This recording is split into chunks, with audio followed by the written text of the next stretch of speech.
సుమన్ టీవీలో మీ business promotions కోసం ఈ కింది నెంబర్ను సంప్రదించగలరు.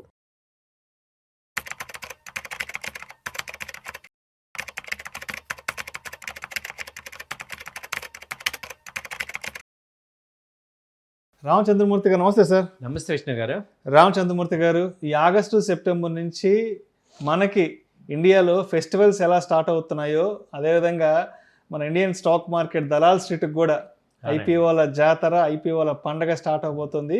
ఈ ఆగస్ట్ నుంచి సెప్టెంబర్ వరకు దాదాపు 35 మార్కెట్ సెషన్లకు గాను 34 కంపెనీలు ఐపీఓకి ఆన్బోర్డ్ కాబోతున్నాయి.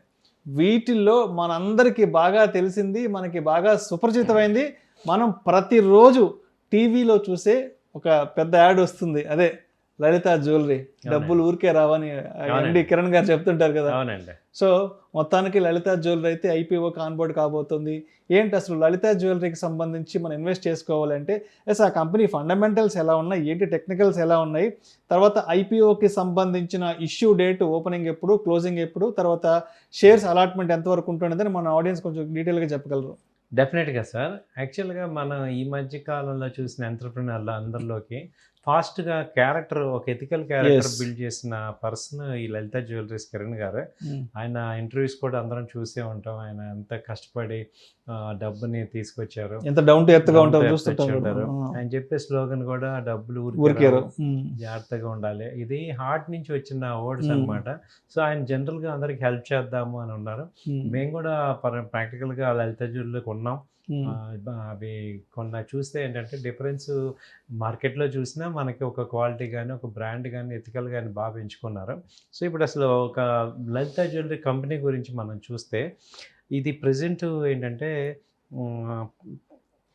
మొత్తం ఇప్పుడు third largest and second fastest growing retail chain in India జ్యువెలరీలో, సౌత్ ఇండియాలో. మేజర్గా సౌత్ ఇండియాని మేజర్ టార్గెట్ ఇది జ్యువెలరీ సెగ్మెంట్లో ఆ రేంజ్లో ఉంది. తర్వాత వచ్చి 56 షోరూమ్స్ ఉన్నాయి. అదేమంత ఈజీ కాదు 56 షోరూమ్ మెయింటైన్ చేయటం. అది కూడా గత 10 సంవత్సరాల్లో మన కళ్ళ ముందు జరిగింది. అంతా కూడా జస్ట్ మన కళ్ళ ముందు. అందులో కూడా ఎక్కువ ఆంధ్రప్రదేశ్, తెలంగాణ, తర్వాత కర్ణాటక, తమిళనాడు, పాండిచేరి వీటిల్లోనే సౌత్ ఇండియాలోనే ఎక్కువ ఆయన టార్గెట్ చేశారు. తర్వాత 2 మ్యానుఫ్యాక్చరింగ్ ఫెసిలిటీస్ ఉన్నాయి, చెన్నై కానీ, కాంచీపురం కానీ. ఆ తర్వాత 93.96% రెవెన్యూ వచ్చేది గోల్డ్ జ్యువెలరీ నుంచి వస్తుంది ఆయనకి. సో తర్వాత జ్యువెలరీ స్కీమ్స్ అయితే చాలా స్కీమ్స్ ఆయన పాపులర్ అయినాయి. సో ఫ్లెక్సీగా ఉంటాయి. సో దాదాపు 2026 యావరేజ్గా చూసుకుంటే 5 lakhs నుంచి 6 lakhs కస్టమర్స్ స్కీమ్స్ ఉన్నాయి. వాళ్ళ దగ్గర జ్యువెలరీ స్కీమ్స్ ఇన్వెస్ట్ చేసిన 5-6 లక్షల మంది ఉన్నారు. 5-6 లక్షల మంది ఉన్నారు. అంటే 56 షోరూంలో ఎథికల్గా అది బాగా డెవలప్ చేసుకున్నారు. సో మనకి రెవెన్యూ అది చూసుకుంటే దాదాపు రెవెన్యూ వచ్చి 16,000 కోట్లు 2024లో ఉంది. అలాగే ప్రాఫిట్ చూసుకుంటే దాదాపు 12,000 రెవెన్యూ తీసుకొచ్చారు. ప్రాఫిట్ వచ్చి 360 crores ప్రాఫిట్ ఉంది. సో మంచి లాస్ట్ 5 years నుంచి కూడా మంచి ప్రాఫిట్స్ వాళ్ళు మెయింటైన్ చేస్తున్నారు. తర్వాత ఏంటంటే ఎక్కువగా ఏంటంటే స్ట్రాంగ్ మార్కెట్ పొజిషన్ చాలా ఉన్నాయి, స్ట్రాంగ్ ఉంది. అలాగే లార్జ్ అండ్ మీడియం కస్టమర్ బేస్ని టార్గెట్ చేస్తున్నారు. అలాగే ఈ డెకేడ్స్ నుంచి కూడా ఆయన యొక్క అనుభవాన్ని కానీ, ఆయన యొక్క హెరిడిటీని, లెగసీని కంటిన్యూ చేస్తున్నారు విత్ ఎథికల్. ఒక్క లాస్ట్ 10 years కూడా ఒక రిమార్క్ అలా కంపెనీ మీద చాలా ఎథికల్గా రన్ అవుతుంది. సో అందరికీ కూడా యాక్సెప్టెన్స్ బాగుంది. ఇప్పుడు ఈ ఇష్యూ ఐపీఓ గురించి ఒకసారి చూస్తే మనం ఇది వచ్చి 1,700 crores ఐపీఓ ఎక్స్పెక్ట్ చేస్తున్నారు.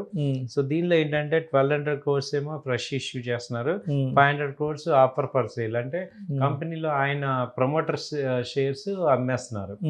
సో తర్వాత ఏంటంటే ఇది డేట్ వచ్చి ఆగస్టు 17 నుంచి 19 వరకు 3 రోజులు ఉంది. అలాగే ప్రైస్ బ్యాండ్ వచ్చి 190 నుంచి 201 మధ్యలో ఉంది. సో లాట్ సైజ్ వచ్చి 74 షేర్స్. సో రీటైల్ పార్టిసిపేషన్ 35% ఇస్తున్నారు. తర్వాత కంపెనీ అయితే మనకు తెలిసిందే, ఇది 51 సిటీస్లో ఉంది. సో ఈ కంపెనీని మనం చూసుకుంటే, నార్మల్గా చూసుకుంటే పీర్స్ని కంపేర్ చేస్తే ఇప్పుడు దీనికి పీర్ కంపారిజన్ కళ్యాణ్ జ్యువెలరీ ఉంది. ఇది ప్రెజెంట్ రేట్ కళ్యాణ్ జ్యువెలరీ వచ్చి 550-600 మధ్యలో ఉంది. సో దాంతో కంపేర్ చేస్తే ఇది కొంచెం అండర్ వాల్యూలో ఉంది. కాబట్టి 200 రూపీస్ పర్ షేర్ అంటే కొంత అమౌంట్ ట్రై చేయొచ్చు ఐపీఓలో. 14 అంటే మనకు తెలిసిన కంపెనీలో కాబట్టి ఇలాంటి కంపెనీలు ఏంటంటే వీటిల్లో ఈయన ఇంటెన్షన్ కూడా ఎథికల్ ఇంటెన్షన్ కాబట్టి మంచి డివిడెండ్స్ ఇస్తారు, గ్రోత్ ఇస్తారు. రెగ్యులర్గా ఇది అగ్రెసివ్ గ్రోత్ అయితే రాదు, కానీ ఒక స్టడీ గ్రోత్ అయితే కంటిన్యూ చేయొచ్చు. సో అది సో మొత్తానికి ఐపీఓకి సంబంధించిన డీటెయిల్స్ అయితే మాత్రం ఆగస్టు 17 నుంచి 19 వరకు ఐపీఓ ఓపెనింగ్ ఉంటుంది. సైజ్ వచ్చేసి ఆల్మోస్ట్ 1700 కోట్ల రూపాయల వరకు వీళ్ళు ఎక్స్పెక్ట్ చేస్తున్నారు. సో దాంట్లో ఫ్రెష్ ఇష్యూ 1200 కోట్లు, ఓఎఫ్ఎస్ వచ్చేసి 500 కోట్లు, ప్రైస్ వచ్చేసి 190 రూపాయల నుంచి 201 రూపాయల వరకు పెట్టుకున్నారు. లాట్ సైజు 74 షేర్లు వస్తాయి అంతే కదా, రిటైల్ పోర్షన్ 35%. అవునండి. సో ఒక కంపెనీ విషయానికి వస్తే ఆల్మోస్ట్ 51 సిటీల్లో ఉంది, 61 స్టోర్లు వరకు ఉన్నాయండి. త్రూఅవుట్ ది ఇండియాలో 51 స్టోర్లు, 51 సిటీలు, 61 స్టోర్లు వరకు ఉన్నాయి. అవునండి. రైట్. సో ఈ లెవెల్లో మెయింటైన్ చేయడం అంటే ఇట్ ఈస్ నార్మల్ ఇష్యూ కాదు. ఆయన కూడా ఏంటంటే ఇక అలా ప్రైవేట్ లిమిటెడ్ మెయింటైన్ చేసేవాళ్ళే, కానీ పబ్లిక్కి కొంత వాళ్ళు హెల్ప్ చేద్దాం అనే ఉద్దేశంతో వీళ్ళు ఐపీఓకి వచ్చారు. కాబట్టి కొంత మనం కూడా ఇన్వెస్ట్ చేసుకుంటే మంచి వెల్త్ క్రియేట్ అయ్యే ఛాన్సెస్ ఉన్నాయి. సో ఇప్పుడు ఏ కంపెనీ అయినా సరే, అంటే ఇప్పుడు పెద్ద పెద్ద కంపెనీలు కూడా ఐపీఓకి వచ్చి ఒక్కొక్కసారి అసలు గల్లంత అయిపోతుంటాయి. కాబట్టి అంటే మనకి చూడడానికి పెద్ద కంపెనీగా ఉండొచ్చు, కానీ బట్ అది ఒకసారి ఆన్బోర్డు ఐపీఓకి ఆన్బోర్డ్ అయ్యి ఒకసారి అది పబ్లిక్లోకి వచ్చాక, పబ్లిక్ లిమిటెడ్ అయ్యాక అది కొన్ని కంపెనీలు ఎందుకు అసలు గల్లంత అయిపోతుంటాయి. కాబట్టి ఎంత పెద్ద కంపెనీ అయినా సరే, మనకి ఎంత బాగా తెలిసిన అయినా సరే, ఆ కంపెనీకి సంబంధించి మనం తెలుసుకోవాల్సిన విషయాలు ఏముంటాయి, అండ్ ఐపీఓ అప్పుడు చూసుకోవాల్సిన, లేదంటే సెకండరీ మార్కెట్లోకి వచ్చాక చూసుకోవాల్సిన అంశాలు ఏముంటాయి. Excellent sir. ఇది మీరు ఈ మధ్య ఇప్పుడు ఏమైందంటే మన ఇన్వెస్టర్స్ అందరూ కూడా ఏం చేస్తున్నారంటే ఐపీఓని కూడా షార్ట్ టర్మ్లో ట్రేడింగ్ లాగా చేస్తారు. యాక్చువల్గా స్పెక్యులేట్ చేసేస్తున్నారు. ఫస్ట్ డే కల్లా ముందు అమ్మేసేద్దాము అని. దానివల్ల ఏమవుతుందంటే ఈ బయ్యర్ సెల్లర్ ఈ తొక్కిసలాట జరిగిపోయి ఎగ్జాక్ట్లీ ఇక ప్రైస్ వేరియేషన్స్ ఓవర్ఫ్లో అయిపోతాయి. 4 రోజుల తర్వాత యాక్చువల్ ఫ్లోకి వస్తున్నాయి. సో ఇప్పుడు అంటే ఎక్కువ మంది ఏంటంటే ఈ మార్కెట్ గ్రోత్ లేదు కాబట్టి ఈ ఐపీఓని స్పెక్యులేట్ చేస్తున్నారు. అది రాంగ్ యాక్చువల్గా. అంటే స్పెక్యులేషన్ చేసి ఇప్పుడు మీరు దీన్ని బట్టి మీరు అర్థం చేసుకోవాల్సింది ఏంటంటే, ఇప్పుడు ఐపీఓలో మీకు అలాట్ కాకపోతే 1 వీక్ దాకా కొనకండి అసలు. సెకండరీ మార్కెట్లోకి వచ్చాక ఒక 1 వీక్ ఆగండి. ఎందుకంటే హయ్యర్ ప్రైస్లో 20%, 30%లో లిస్ట్ అవుతుంది. మీరు మళ్ళీ 2-4-5 రోజుల తర్వాత ప్రాఫిట్ బుకింగ్ జరిగిపోతుంది, ఇష్యూ రేట్ దగ్గరికి వస్తుంది. కాబట్టి కొంచెం అబ్జర్వ్ చేసి మీరు అంత కంగారు పడాల్సింది ఏం లేదు. ఒకవేళ ఇష్యూ కాకపోతే ఒక 4-5 రోజుల తర్వాత కొనుక్కోండి. సో అలా చేసుకోవచ్చు. సో మెయిన్ ఇక్కడ ఏంటంటే స్పెక్యులేషన్ కాకుండా చూసుకుంటున్నాం. Right sir. Thank you sir. Thank you so much Ramachandramurthy గారు.